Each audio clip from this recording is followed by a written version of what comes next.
First, ग्राहकों पर ध्यान दें। जेफ बेजोस ने शुरू में ही समझ लिया था कि एक ऑनलाइन व्यवसाय का लाभ ग्राहक व्यवहार को मापने में है। इन वर्षों में अमेज़न लगातार ऐसी सुविधाएं जोड़ता है जिसका उद्देश्य अपने ग्राहकों को खुश करना है, जो बदले में कंपनी की बिक्री को बढ़ाता है। एक उदाहरण के रूप में Amazon.com पुस्तक समीक्षा देखें। प्रकाशकों से डांट पाने के बावजूद अमेज़न ने ग्राहकों को अपने विचार पोस्ट करने के लिए प्रोत्साहित किया, भले ही वे विचार आलोचनात्मक या नकारात्मक हों। ग्राहक अपनी अंतर्दृष्टि साझा करना और दूसरों को पढ़ना पसंद करते थे, और अब समीक्षाएं आधुनिक ई-कॉमर्स प्लेटफॉर्म के सबसे भरोसेमंद पहलुओं में से एक हैं। अपने व्यवसाय को ग्राहकों की संतुष्टि का मूल बनाएं।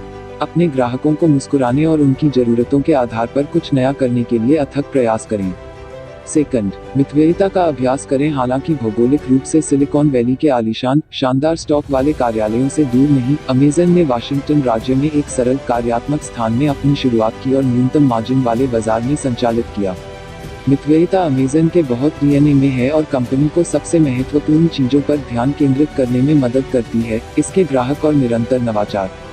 Amazon के लिए मितव्ययिता का क्या अर्थ है? शुरुआत के लिए, कर्मचारी अपने स्वयं के पार्किंग टिकट के लिए भुगतान करते हैं, कार्यालय में नाश्ता मुफ्त नहीं है, और यात्रा करते समय कर्मचारी डबल कमरों में बंद करते हैं। आमतौर पर अमेज़न ऐसी जगह नहीं है जहां कर्मचारी कॉफी पर विचार मंथन करते हुए आराम से दिन बिताते हैं। इन तीनों में से किसी पर कोई समझौता नहीं किए जाने के साथ लंबे, कठिन और स्मार्ट काम करने का आदर्श है। कभी कभी सफलता के लिए किसी विशेष परिस्थिति की आवश्यकता नहीं होती है। विलासिता की एक अध्ययन अस्वीकृति दुबला नवाचार कर सकती है और कंपनी फोकस में सुधार कर सकती है। थर्ड, अपने खुद के नियम बनाएं। पावरपॉइंट के बिना आंतरिक मीटिंग क्या है? खैर, अमेज़न पर यह एक लिखित तर्क के साथ शुरू होता है।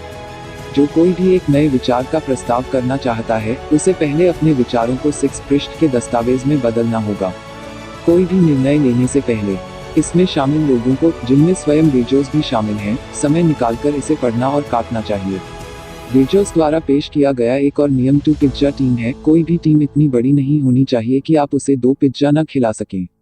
बेजोस के अनुसार, बड़े समूह कम उत्पादक होते हैं, इसलिए कंपनी को 10 या उससे कम की स्वायत्त इकाइयों में संगठित किया जाता है जो अपने ग्राहकों को खुश करने के अपने मिशन में संसाधनों, लेकिन पिज्जा नहीं, के लिए प्रतिस्पर्धा करते हैं। संगठनात्मक डाकू का सम्मान करें। यह अक्सर दैनिक व्यवसाय के लिए कट्टरपंथी या बाहरी दृष्टिकोण होता है जो सबसे अधिक प्रभाव डालता है। फोर्थ, लंबी अवधि के लिए सोचें। बेजोस ने लंबे खेल को ध्यान में रखते हुए अमेज़न की शुरुआत की, एक ऐसा नाटक जिसका मतलब अल्पकालिक नुकसान को स्वीकार करना था जिसे हर कोई नहीं समझता था। ई-बुक पर विचार करें। जब ही पुस्तकें पहली बार बाजार में आईं, तो अधिकांश प्रकाशकों ने उन्हें उनके प्रिंट संस्करणों के अनुरूप कीमतों पर बेचा।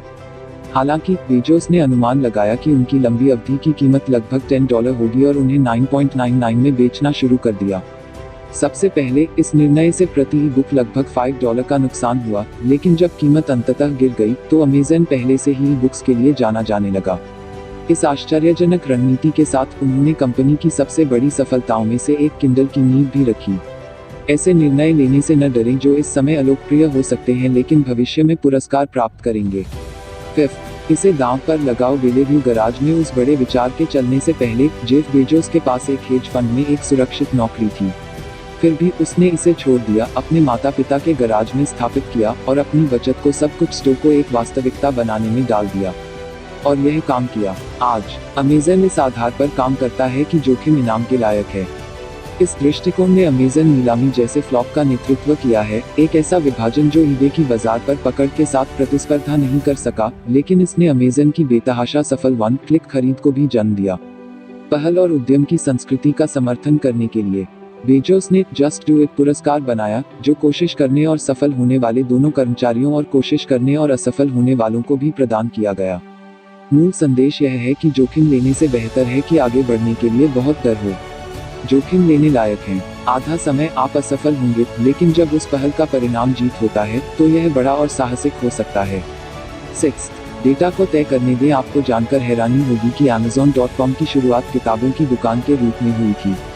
प्रारंभिक उत्पाद चयन बेजोस की ओर से कोई सुखद दुर्घटना नहीं थी, बल्कि कठिन तथ्यों पर एक लंबी नज़र का परिणाम था। पुस्तकों को बिना तोड़े भेज दिया जा सकता है। वे शायद ही कभी वापस आती हैं, और वे कभी समाप्त नहीं होंगी, भले ही उनमें ज्ञान पुराना हो जाए। संक्षेप में, पुस्तकें ई-कॉमर्स के लिए आदर्श उत्पाद हैं। वाणिज्य और ग्राहक व्यवहार का हर पहलू प्रमुख रूप से मात्रात्मक है, इसलिए बेजोस की मांग है कि सभी निर्णय उस बुद्धि पर आधारित हों।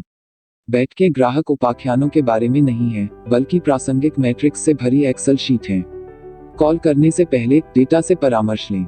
मनुष्य इसे गलत समझ सकता है, लेकिन संख्याएं कभी झूठ नहीं बोलती। 7th, भूखे रहो। सीखना, विकसित करना और नवाचार करना कभी बंद नहीं करना सफलता के लिए अंतिम घटक हो सकता है। अमेज़न ने किताबों के साथ शुरुआत की, लेकिन जैसे ही उन्होंने संगीत, फिल्मों, इलेक्ट्रॉनिक्स और खिलौनों पर विजय प्राप्त की, उन्होंने उस बाजार में पैर जमा लिया। बाद में किंडल आया और इसके साथ उन्होंने अपनी जगह जीत ली। अब भी अधिकांश उपभोक्ताओं के लिए अमेज़न सेवाएं पूरी तरह से रडार के नीचे हैं। क्या आप जानते हैं कि अमेज़न वेब सर्विसेज बड़े व्यवसायों, अमेरिकी सरकार और यहां तक नासा को क्लाउड कंप्यूटिंग सेवाएं प्रदान करती है? इस तरह के विभिन्न क्षेत्रों में एक व्यवहार्य खिलाड़ी बनना बेजोस से कभी नहीं आया, जो पहले से ही काटे गए सामान से संतुष्ट थे। इसके विपरीत उनका मानना कि ऐसे कोई उत्पाद और सेवाएं नहीं हैं जिन्हें अमेज़न नहीं बेच सकता। जल्द ही कंपनी का अपना डिलीवरी बेड़ा होगा, एक प्रकाशक और मीडिया कंपनी बन जाएगी, स्मार्टफोन का निर्माण करेगी और शायद 3D प्रिंटिंग सेवाएं भी प्रदान करेगी। बेजोस के लिए भविष्य संभावना, अवसर और आविष्कार से भरा हुआ है और वह जो कुछ भी लाता है उसके लिए वह भूखा है।